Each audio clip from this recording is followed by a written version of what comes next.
ராத்திரி 3 மணி. இன்னும் உனக்கு தூக்கம் வரலையா? காலையில மணி 3, தூக்கமே உங்களுக்கு சுத்தமா வரல. என்ன பண்றதுனே தெரியாம போன் நோண்டிக்கிட்டு இருக்கீங்க. சரி, அப்படி இப்படின்னு போன் நோண்டி டயர்டாகி ஒரு 3:14 ஆயிடுச்சு. சரி தூங்குவோன்னு கண்ணை மூடுறீங்க. ஆனா எவ்வளவு ட்ரை பண்ணாலும் தூக்கமே வரல. நாளைக்கு காலையில இம்பார்ட்டன்டான மீட்டிங் இருக்கு உங்களுக்கு. இன்னும் 4 மணி நேரத்துல நீங்க ஆபீஸ்க்கு வேற கிளம்பணும். எப்படியாச்சும் தூங்கிடணும்னு கஷ்டப்பட்டு தூங்க ட்ரை பண்றீங்க. ஆனா என்ன பண்ணாலும் தூக்கமே வரல. இந்த மாதிரி நீங்க ஒரு விஷயத்தை எக்ஸ்பீரியன்ஸ் பண்ணியிருந்தீங்கன்னா இந்த வீடியோ உங்களுக்கு தான். 1980ல இட்டாலியில ஒருத்தர் இருந்தாரு. அவர் பேர் வந்து சில்வானோ. ஒரு நாள் அவனால தூங்கவே முடியல. அடுத்த நாளும் அவனால தூங்க முடியல. இது இப்படியே அடுத்த வாரம் தூங்க முடியாம போயிருச்சு அவனுக்கு. வாரங்கிறது மாசம் ஆகுது. மாசம் ஆனதுக்கு அப்புறம் அவன் செத்தே போயிடுறான். இதுல நீ ஒரு விஷயம் புரிஞ்சுக்க வேண்டியது என்னன்னா, இந்த தூக்கம் வராததுங்கிறது இந்தியால 3ல் ஒருத்த வரைக்கும் இருக்குன்னு சொல்றாங்க. அதனால பயப்படாதீங்க. ஆனா ரொம்ப பேர் வந்துட்டு இதை வந்து டாக்டர் கிட்ட போய் காட்டுறதே கிடையாது. என்ன நினைச்சிட்டாங்கன்னா, என்ன டாக்டர்கிட்ட போய் சரியாக போகுது, நமக்கு தூக்கம் வரல, நம்ம பிரச்சனைன்னு நினைச்சிட்டு பாதி பேர் விட்டுறாங்க. ஸோ பேசிக்கலி இன்சோம்னியானா என்ன? திடீர்னு ஒரு முழிப்பு வந்துடும் நீங்க தூங்கிட்டு இருக்கும் போது. அதுக்கப்புறம் உங்களால தூங்கவே முடியாது. அதுதான் இன்சோம்னியா. அது எந்த டைமா இருந்தாலும் சரி, ஈவினிங் டைமா இருந்தாலும் சரி, மார்னிங் டைமா இருந்தாலும் சரி, உங்களால தூங்கவே முடியாது.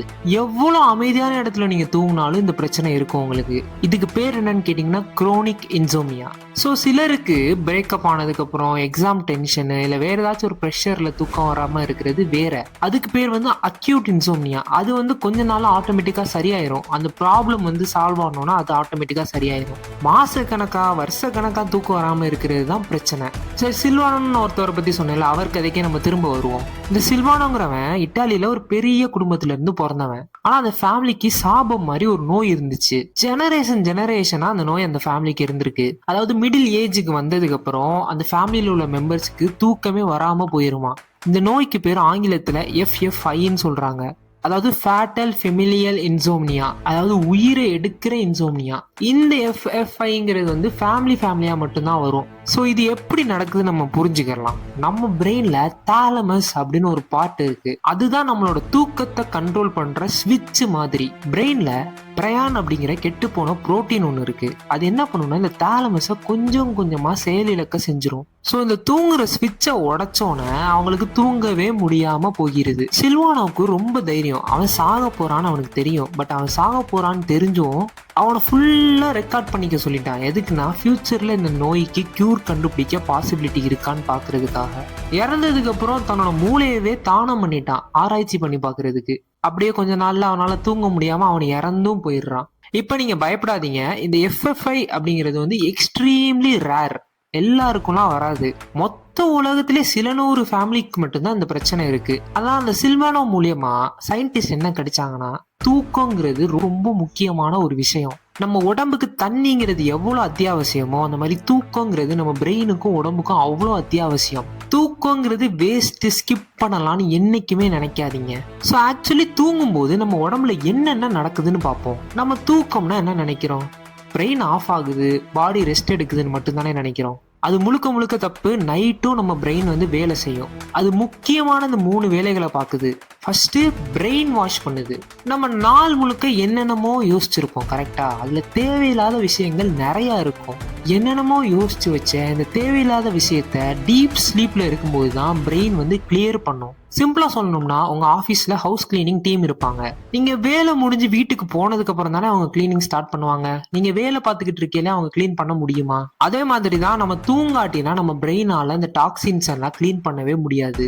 அப்படி ஒழுங்கா அந்த டாக்ஸின்ஸ் எல்லாம் பிரெயினால வந்து கிளீன் பண்ண முடியாம போச்சுன்னா நம்மளோட மெமரி, ஃபோக்கஸ் எல்லாமே குறைஞ்சு போயிருமா. செகண்ட், நம்ம நைட் தூங்கும் போதுதான் பிரெயின் நம்மளோட மெமரியை சேவ் பண்ணி வைக்குது. நம்ம காலையில கத்துக்கிற விஷயம், காலையில படிக்கிற விஷயம் எல்லாமே டெம்பரவரியா தான் நம்ம பிரெயின்ல சேவ் ஆயிருக்கும். நம்ம நைட்டு தூங்கும் போதுதான் பெர்மனன்ட் மெமரியில இது போய் சேவ் ஆகும். மேத்யூ வாக்கர் அப்படின்னு பிரெயினை ரிசர்ச் பண்ற ஒரு சயின்டிஸ்ட் இருக்காரு. அவர் ரிசர்ச்ல ஒரு விஷயம் கண்டுபிடிக்கிறாரு. என்னன்னு பாத்தீங்கன்னா, ஒரு நாள் சரியா தூங்காட்டினா அடுத்த நாள் 40%, அதாவது 40% நீங்க கத்துக்கிற திறன் குறைய வாய்ப்பு இருக்குன்னு சொல்றாரு. அதனால நைட்டு ஃபுல்லா படிச்சுட்டு காலையில போய் எக்ஸாம் எழுதுனீங்கன்னா ஞாபகம் ஒழுங்கா இருக்காது. இந்த விஷயத்த நீங்க கண்டிப்பா எக்ஸ்பீரியன்ஸ் பண்ணிருப்பீங்க. 3வது ரொம்ப முக்கியமான விஷயம், நம்மளோட பாடியை ரிப்பேர் பண்ணும். நம்மளோட ஹார்ட், நம்மளோட ஹார்மோன்ஸ், இம்யூன் சிஸ்டம், இது எல்லாமே நம்ம தூங்கும் போதுதான் ரீசெட் ஆகும். சரியா தூங்காட்டினா பிளட் பிரஷர் வர்றதுக்கு வாய்ப்பு இருக்கு, சுகர் வர்றதுக்கு வாய்ப்பு இருக்கு, வெயிட் கெயின் ஆகிறதுக்கு வாய்ப்பு இருக்கு, டிப்ரெஷன் வர்றதுக்கு வாய்ப்பு இருக்கு. டாக்டர்ஸ்லாம் என்ன சொல்றாங்கன்னா, நீங்க 2-3 நாள் சரியா தூங்காம அடுத்த நாள் டிரைவ் பண்ணீங்கன்னா அது கிட்டத்தட்ட ட்ரங்க் அண்ட் டிரைவுக்கு சமம்னு சொல்றாங்க. ஏன்னா நம்மளோட ரியாக்ஷன், நம்மளோட ஜட்ஜ்மெண்ட், அதாவது முடிவெடுக்கும் திறன், இது எல்லாமே குறைஞ்சு போயிருமா. ஒருத்தன் ஒரு ரிஸ்க் எடுத்து ஒரு டெஸ்ட் ஒன்று பண்ணி பார்த்தான். 1963 சாண்டியாகோ ராண்டி கார்னர், இவனுக்கு வயசு 17. 11 நாள், அதாவது கிட்டத்தட்ட 264 மணி நேரம் இவன் தூங்கவே இல்லை.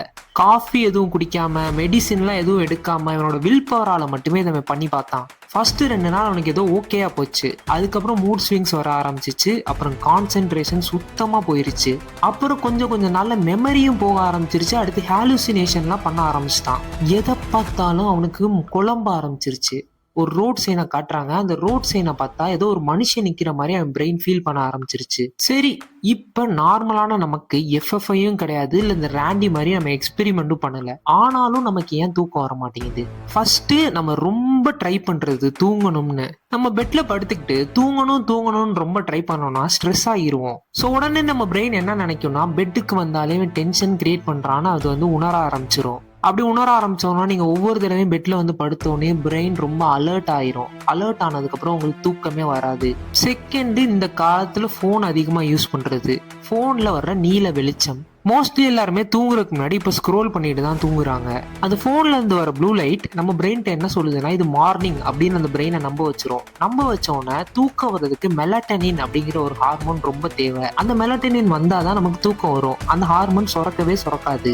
நம்மளும் தூக்கம் வரலன்னு சொல்லிட்டு ரீல்ஸை ஸ்க்ரோல் பண்ணிக்கிட்டே இருப்போம். அடுத்தது காஃபி.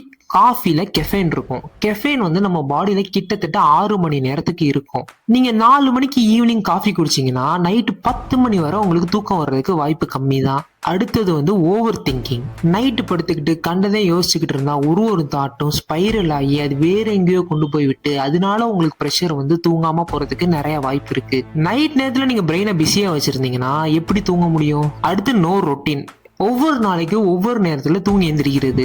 நம்ம பாடிக்குன்னு ஒரு கடிகாரம் இருக்கு, சர்க்காடியன் ரிதம், அதாவது நம்ம பாடி கிளாக்னு சொல்லுவாங்க.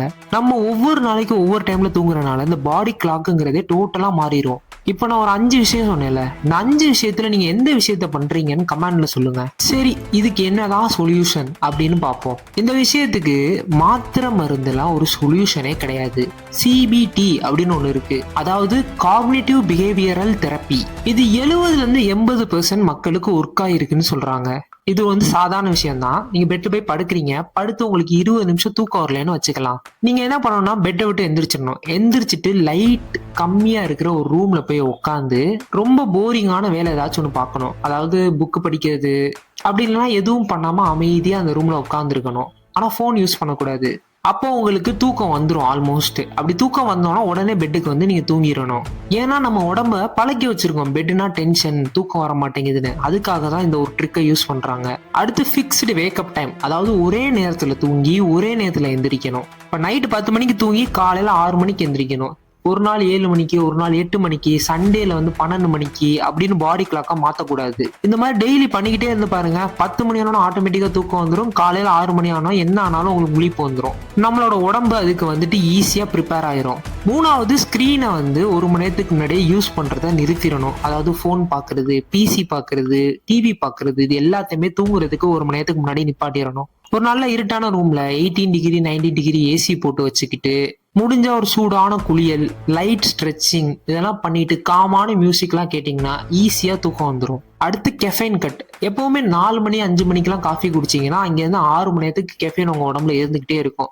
அதனால முடிஞ்ச அளவு 2 மணி 3 மணிக்குள்ள காஃபி குடிக்கிறத நிறுத்திடணும். ஸ்டில் ஏதாச்சும் குடிக்கணும்னு தோணுச்சுன்னா ஒரு ஹெர்பல் டீ, சூடான பால், இல்ல கொஞ்சம் தண்ணி கூட குடிச்சுக்கலாம். இப்ப நைட் நேரத்துல ரொம்ப ஓவர் திங்கிங்கா இருந்துச்சுன்னா ஒரு ஜேர்னல் எழுதணும். அதாவது அந்த பேப்பர் எடுத்து உங்களுக்கு என்ன தோணுதோ அதை எழுதி வச்சிருங்க. எழுதி வச்சுட்டாலே பாதி ப்ராப்ளம் உங்களுக்கு சால்வ் ஆன மாதிரி ஃபீல் ஆகும். ஸோ தூக்கங்கிறது எவ்வளவு இம்பார்ட்டன்ட் விஷயம்னா, உங்க பிரெயின் அது தூங்கும் போதுதான் கெட்டதெல்லாம் வாஷ் பண்ணும். நீங்க கத்துக்கிட்டதெல்லாம் பெர்மனண்டா சேவ் பண்ணி வைக்கும். முக்கியமா உங்க உடம்ப ரிப்பேர் பண்ணும். தூக்கம் தான் நம்மளை உயிரோட வைக்கிறதுக்கு முக்கியமான ஒரு விஷயம். உயிர் வாழ்றதுக்கு தண்ணி, சாப்பாடுலாம் எவ்வளவு முக்கியமோ அதே அளவுக்கு தூக்கமும் முக்கியம். ஸோ இன்னைக்கு எல்லாத்தையும் ஒரே நாள்ல மாத்தணும்னு ட்ரை பண்ணாம நான் சொன்ன விஷயத்தெல்லாம் கொஞ்சம் கொஞ்சமா ட்ரை பண்ணி பாருங்க. இந்த வீடியோ பிடிச்சிருச்சுன்னா லைக் பண்ணுங்க, உங்க கருத்துக்களை எல்லாம் கமெண்ட் பண்ணுங்க.